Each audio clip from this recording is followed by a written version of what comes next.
Ya, bismillahirrahmanirrahim. Assalamualaikum warahmatullahi wabarakatuh. Saudaraku muslimin dan muslimat dimanapun berada, kembali kita akan ngaji hadis Nabi Muhammad SAW, yakni masih tentang zakat eh, terkait dengan tempat pembayaran zakat dan tempat pembagian zakat. Hal ini cukup penting karena apa? Zakat ini adalah solusi persoalan sosial, kemiskinan, pengangguran, kemudian kesejahteraan yang ini sangat mendesak. Ya. Akhir-akhir ini banyak saudara-saudara kita yang di PHK, banyak saudara-saudara kita yang uh, kurang sejahtera dan juga masih dalam keadaan miskin ataupun sangat miskin keadaannya. Maka zakat ini menjadi sesuatu yang perlu kita pahami bersama-sama, perlu kita upayakan bersama-sama, perlu kita berdayakan bersama-sama tentang bagaimana zakat itu sebaiknya.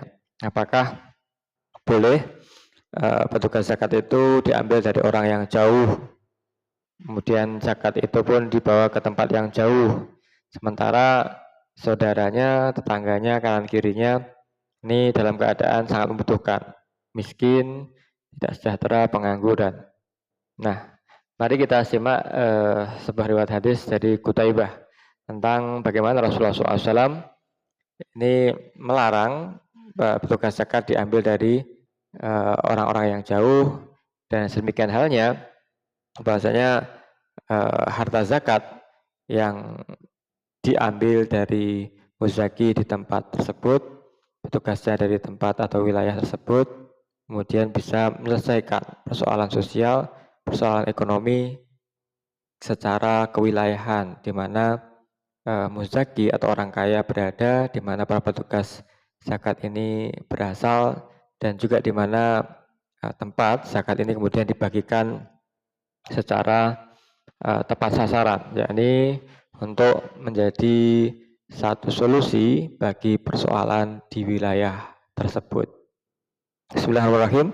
Hadatsana Qutaibah ibnu Sa'id, hadatsana ibnu Abi Adi, an ibnu Ishaq, an Umar, an Amri ibnu Su'aib, an abihi, an jaddihi, an Nabi sallallahu alaihi wasallam qala la jallaba wa la jannaba wa la tu'khad sadaqatuhum ila fi dawrihim.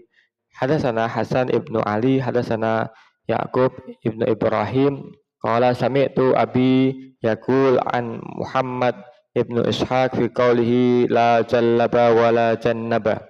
Qala an tusaddaqa al-masyatu fi mawadi'iha wa la tujlab ila musaddiqin wa la januba an ghairi hadhihi al-faridah. Aidan la yujnab ashabuha yakul wa la yakunu rajulun bi aqsa mawadihi ashabi sadaqatin fatujnabu ilaihi walakin tu'khadu fi mawadihi. Artinya telah menceritakan pada kami Qutaibah bin Sa'id, telah menceritakan pada kami Ibnu Abi Adi dari Ibnu Ishaq, dari Amr ibnu Syu'aib, dari ayahnya, dari kakaknya, dari Nabi SAW. Beliau bersabda, tidak ada jalab dan janab, dan tidaklah zakat mereka diambil kecuali di rumah-rumah mereka. Telah menceritakan kepada kami Al-Hasan bin Ali, telah menceritakan kepada kami Yaqub bin Ibrahim. Ia berkata, saya mendengar ayahku berkata dari Muhammad ibnu Ishaq mengenai sabda beliau, tidak ada jalab dan tidak ada janab. Ia berkata, yaitu hewan yang ternak dizakatkan di tempat-tempatnya dan tidak dibawa kepada petugas zakat.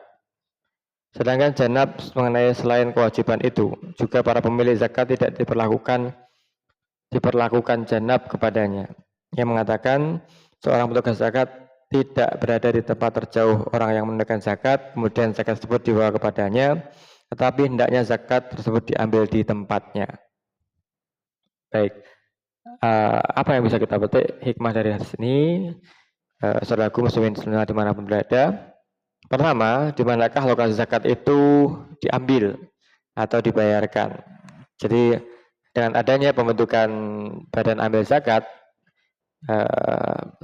Basnas lah katakanlah di negeri kita, ini maka petugas zakat lah yang kemudian membuat mudah seorang yang ingin bayar zakat tidak perlu repot-repot membawa binatang ternaknya ke tempat di mana kantor petugas zakat itu berada. Jadi petugas zakat punya tanggung jawab diantaranya untuk mengumpulkan fundraising, mengumpulkan dana atau mengumpulkan hewan ternak, mengumpulkan harta dari muzaki untuk kemudian didatangi di mana rumah mereka, di mana hewan ternak mereka berada, sehingga muzaki ini istilahnya dimudahkan di dalam upaya dia membayar zakat. Tidak perlu pergi-pergi, tidak perlu harus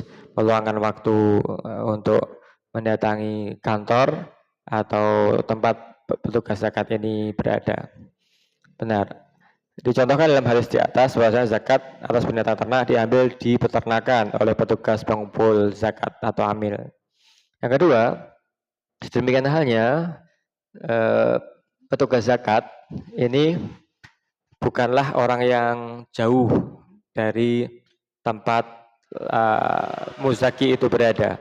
Jadi petugas zakat adalah orang-orang lokal, orang-orang yang memahami seluk-beluk wilayah di mana zakat itu akan dikumpulkan. Misalkan satu desa, ya petugasnya zakat dari desa tersebut, bukan diambil dari luar desa tersebut, atau satu kecamatan, ya petugasnya zakat adalah dari kecamatan tersebut, dan seterusnya. Bukan diambil dari tempat yang jauh, kemudian nanti harta zakatnya ini ditasarufkan atau dibagikan kepada saudara-saudara yang di tempat yang jauh pula. Nah, yang ketiga, sedemikian halnya zakat mal mempersyaratkan bahwa kedudukan petugas zakat yang dimaksud bukanlah di negeri yang jauh. Karena apa? Karena mereka kurang memahami tentang karakter, tentang keadaan fakir miskin, amil, warim, mu'allaf, kemudian ibnu sabil, fisabilillah yang ada di wilayah tersebut. Jadi secara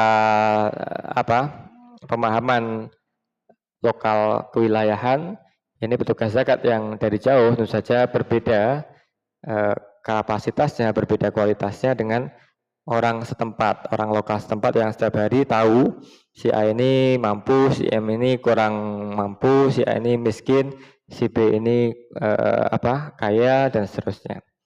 Nah, yang ketiga, inilah semangat dari pembayaran zakat harta adalah, dan juga zakat fitrah adalah dibayarkan dari tempat orang-orang berzakat, diambil oleh para petugas zakat untuk dibagikan kepada fakir miskin yang berhak menerima zakat di lokal wilayah atau di dekat orang yang mengeluarkan zakat itu berada. Zakat mal, zakat fitrah, sedemikian halnya. Jadi ada syarat zahirnya, itu zakat itu adalah min qutil balad, misalkan untuk zakat fitrah adalah bahan makanan pokok, kemudian beratnya adalah satu so'an min tamar, satu so' dari kurma, atau kalau di kita adalah beras, maka kurang lebih 2,2 sampai 3,5 kilogram makanan pokok atau beras di wilayah kita. Bisa diambil tengahnya, misalkan 2,5 atau 2,7. Ini syarat zahirnya. Kemudian syarat batinnya adalah bagaimana zakat itu adalah diambil oleh petugas zakat, utamanya petugas zakat adalah dari wilayah tersebut utamanya, dan dibagikan di tempat lokal zakat itu dikeluarkan, utamanya seperti itu. Hadis Nabi SAW menunjukkan garis-garisnya adalah seperti itu. Yang kelima, kenapa kok perlu dibagikan atau petugasnya dari lokal wilayah tersebut dan dibagikan di lokal wilayah tersebut? Sebab keluarga dekat dan tetangganya lah yang setiap hari melihat, menyaksikan, merasakan bagaimana kekayaan harta dari orang-orang yang kaya yang telah berzakat tadi. Jadi melihat bagaimana si orang kaya ini menggunakan mobil mewahnya, kemudian punya rumah megahnya, kemudian punya penghasilan yang besar, punya tabungannya banyak dan seterusnya. Itu saja tetangga depan rumahnya, tetangga samping kanan kirinya, ini yang melihat secara langsung kehidupan si kaya yang mengeluarkan zakat tadi. Sehingga mereka ini kalau diberi harta zakat, ini tentu saja tidak akan timbul fitnah. Ini hartanya untuk apa, kemudian ditasarrufkan kemana, kemudian kita kok nggak dapat dan seterusnya dan seterusnya. Ini akan timbul fitnah di antara tetangga. Untuk menjaga itu, maka syarat batin dari zakat itu adalah dibagikan di wilayah orang yang mengeluarkan zakat tersebut. Petugasnya pun diambil dari wilayah muzaki tersebut. Jadi tidak perlu diambil dari tempat yang jauh. Yang terakhir, yang keenam, inilah indahnya agama Islam, saudaraku muslimin dan muslimat dimana berada, nantiasa mengajarkan tata cara membayarkan zakat, mengambil harta zakat dari tempat muzaki dan ditasyarufkan atau didistribusikan kepada fakir miskin, keluarga dekat dan tetangga terdekat dari muzaki atau orang yang mengeluarkan zakat, orang kaya yang berzakat di tempat wilayahnya mereka berada. Sehingga zakatlah yang bisa mampu menjadi pengentas kemiskinan, pengentas ketidaksejahteraan, pengangkat pengangguran, dan permasalahan ekonomi yang lainnya, yang ini benar-benar mengakar dari tempat lokal kewilayahan, tidak dari tempat yang jauh, yang kadang-kadang banyak timbul protes ya, ketika ada bansos, ketika ada BLT, ketika ada bantuan-bantuan yang lain, ini sudah ada dari atas atau dan sebagainya. Maka lokal kewilayahan inilah yang menjadi jawaban bagaimana petugas diambil dari wilayah muzaki, kemudian zakat pun dibagikan di sekitar muzaki itu berada utamanya. Keluarga dekatnya, tetangga dekatnya, kanan kirinya, depan rumahnya, yang ini lebih berhak untuk mendapatkan zakat atau tasarupan pendistribusian zakat dari orang kaya yang mengeluarkan zakat. Terima kasih, semoga ada manfaatnya. Wassalamualaikum warahmatullahi wabarakatuh.